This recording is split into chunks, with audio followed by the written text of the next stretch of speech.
Hello everyone, it's Adam here. So in my last video I did an unboxing of the Jet Hot ceramic coatings on the Akrapovic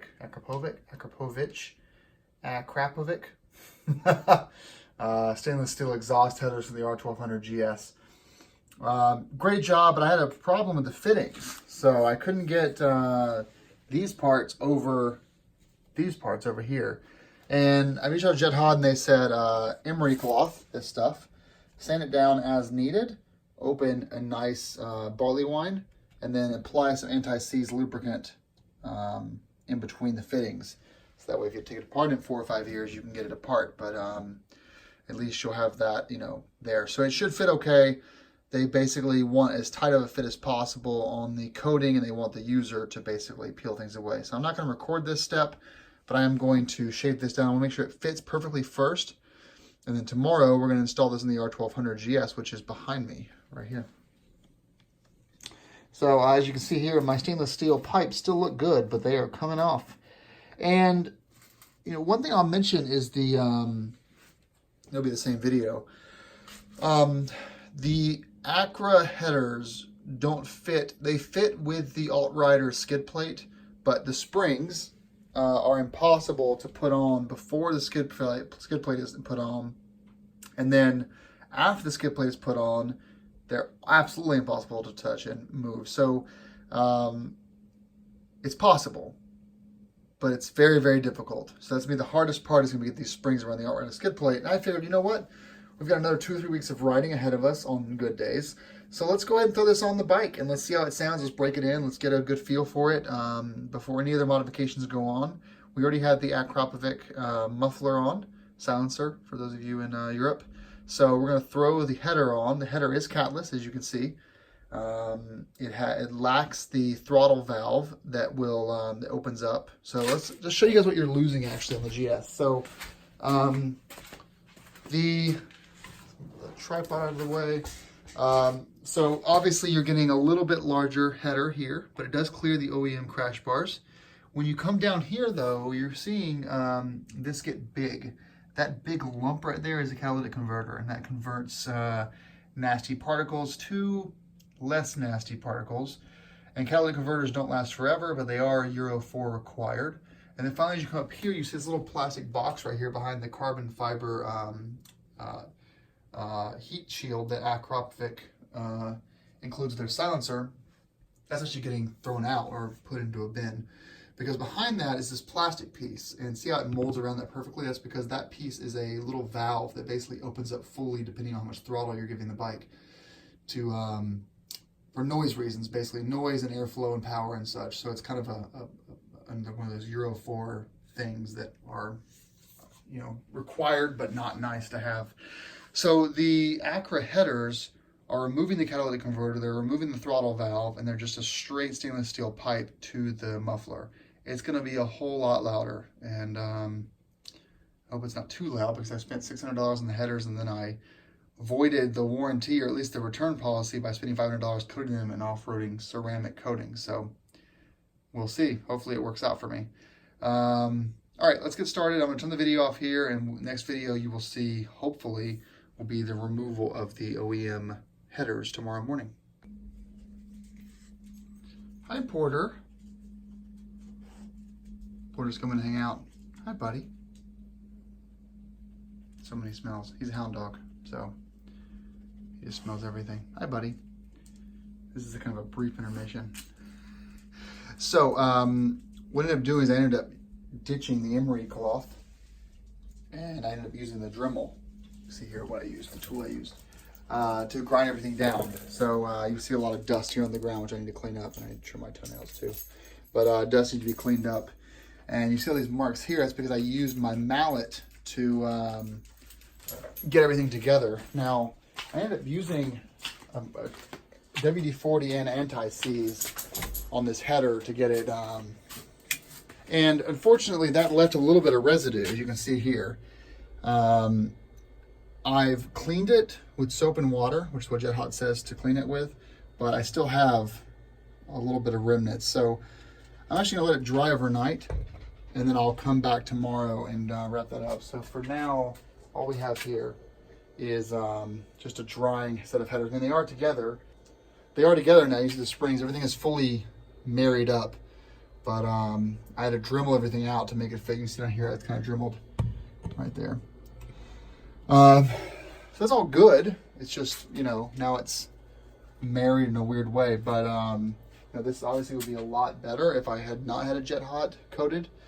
But with that ceramic coating, it's just, you know, for them next time, I would say definitely, you know, tape off this area and don't coat that part, because it would have slid right together had I not done that.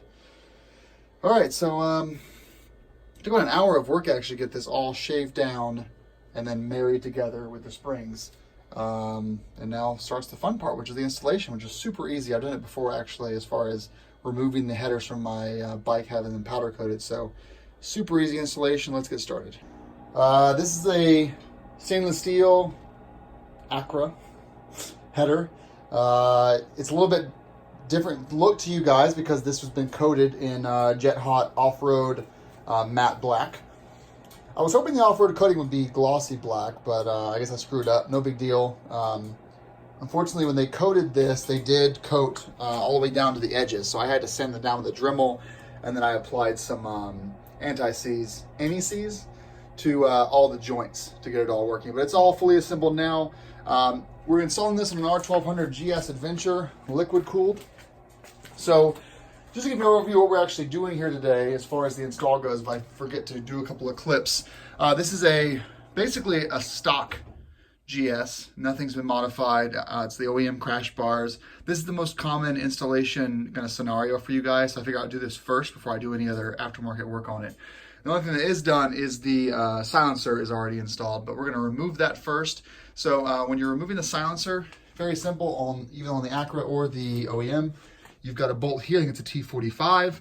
Then you've got, on your setup, 3 T25s here. Then there's a clamp underneath here with a 13 millimeter clamp. And in my case, it's a T45 because the Acra system comes with that. Then we're going to be removing the motors, the throttle valve motor right there. You're also going to be under here. You're going to be removing this black box right there. There's 1, 2, 3 T25s and then a bigger one here, right there. You're disconnecting this cable as well. That's the actuator valve control module. And that comes off the bike completely. And then finally on each side, you've got these 2 tri-tip bolts, one on the front, one on the back, on each side. And then also required is removing the OEM skid plate right here, which is very simple. So anyone with a torque set and a socket set can do this. Let's go ahead and remove the Acra can, and then we'll get going on the rest of it. All right, so the header, the muffler silencer is off. Pretty straightforward. This is how your GS will look when it's off. So the Acra is totally out of the picture now. You can see how these T25 mounts are right there. So the next step for me is going to be using my 12.13 socket to remove the bolts underneath the headers. They're not Loctited, but they are on there pretty good. So make sure you're using the right size. You'll probably have to buy a special bolt, a special socket for this because it is.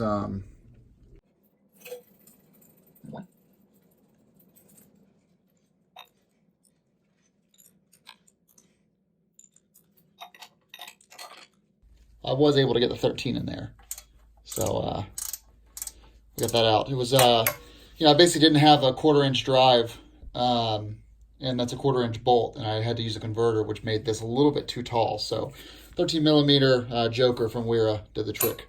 So it is 3 bolts to remove the skid plate, and they're all T30. So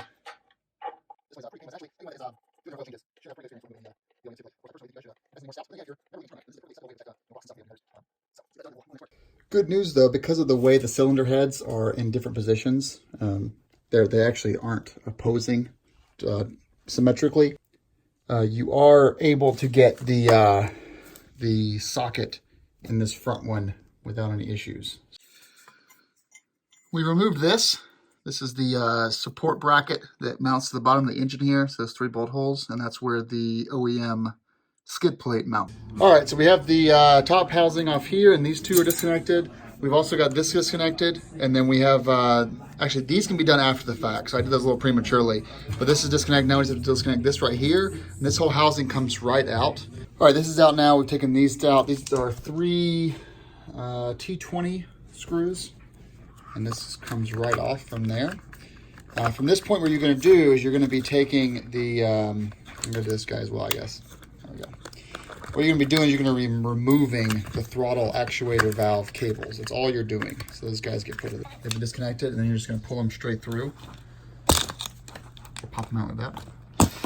So now these are off. These get saved for a rainy day, and then you're putting all this back together, basically. So what you're doing basically is the computer, the Lambda sensor, can still read the O2 output from the header right here. There's your O2 sensor on the ground. So you can still get the O2 readings for emissions reasons. You know, it won't throw a check engine light, but the computer will be sending commands to these little actuator valves in order to spin this thing right here. You see the valve right there. It'll be sending commands, and it'll be receiving the commands, but nothing will be happening because this valve is not present in the Acra headers. Totally fine. It just, the computer thinks things are happening that aren't happening. Don't worry, the computer will kind of retune itself over the next couple hundred miles. All right, so now we've reassembled this.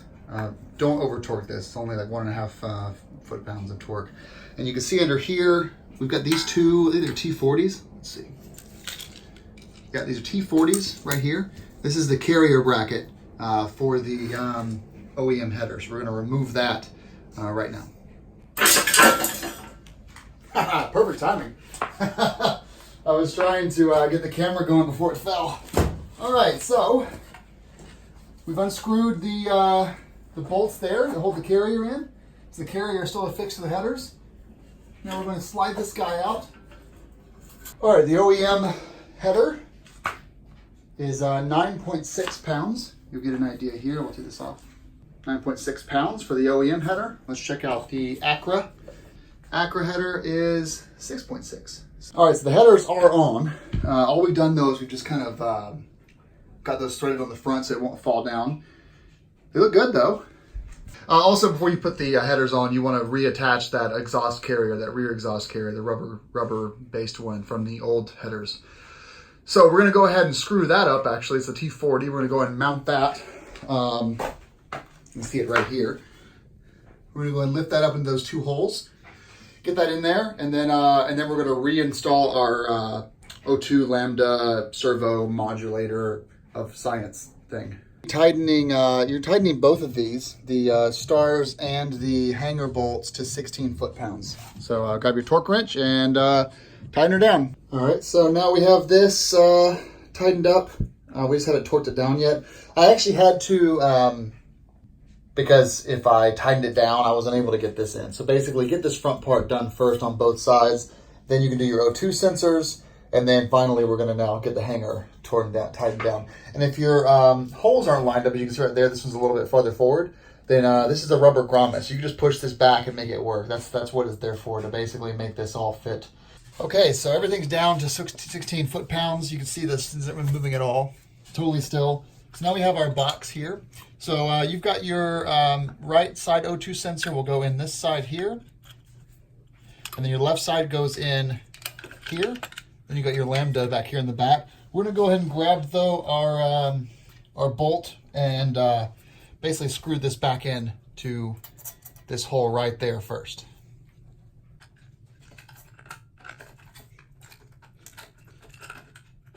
You'll see here too, we have this little piece here. This is where the O2 sensor from the left side will hang.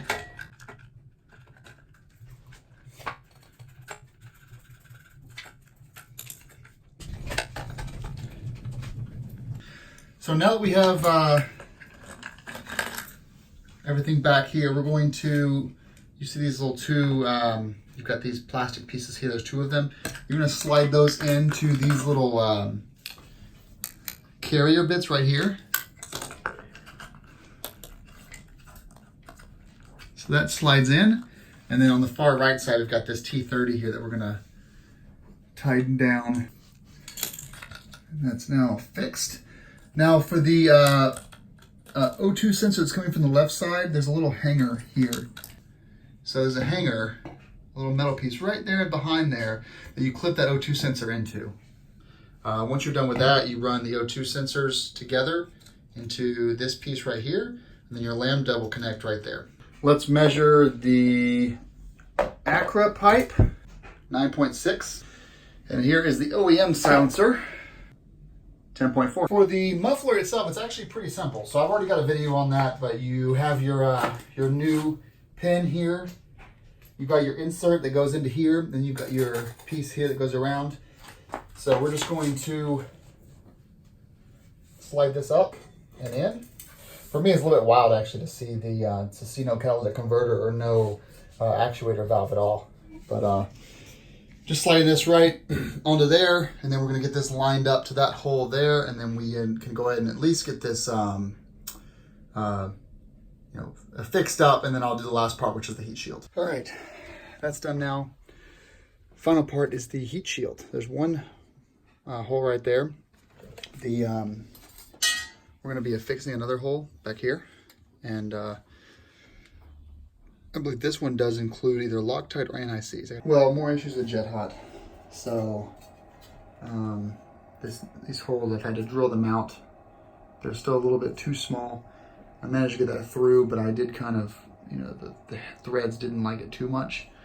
And then also I have to get one of these into this here. Well, that's also been Jet Hot covered, so I'll need to, this is threaded, so I'll need to get it in there without damaging anything.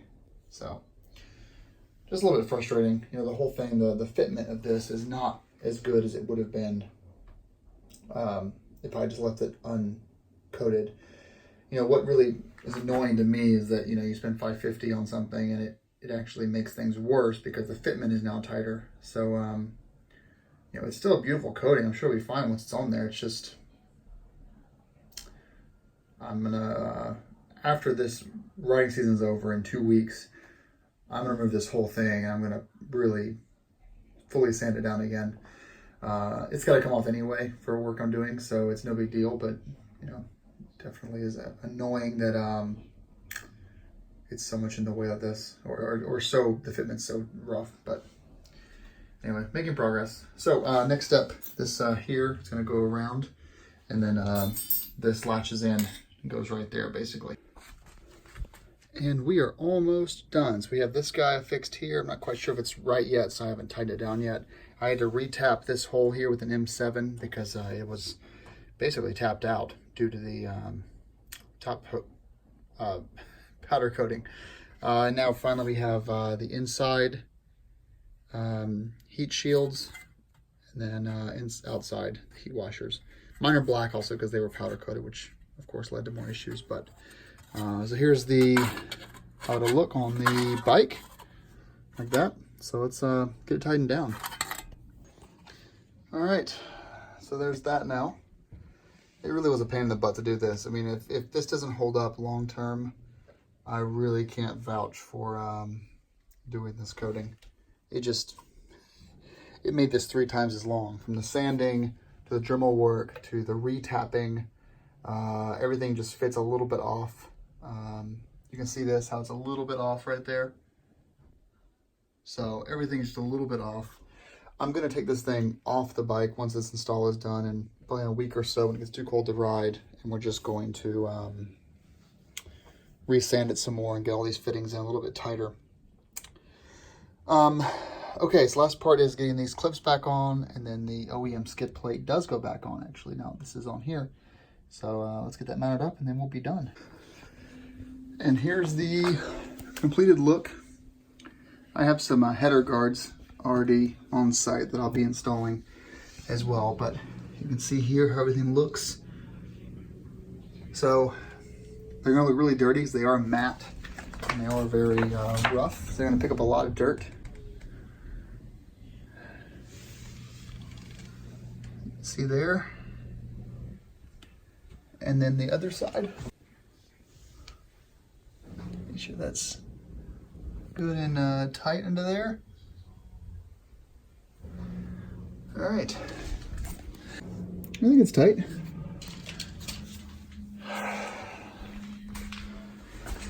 And Maybe I'll put a sound clip at the end if I get one tomorrow.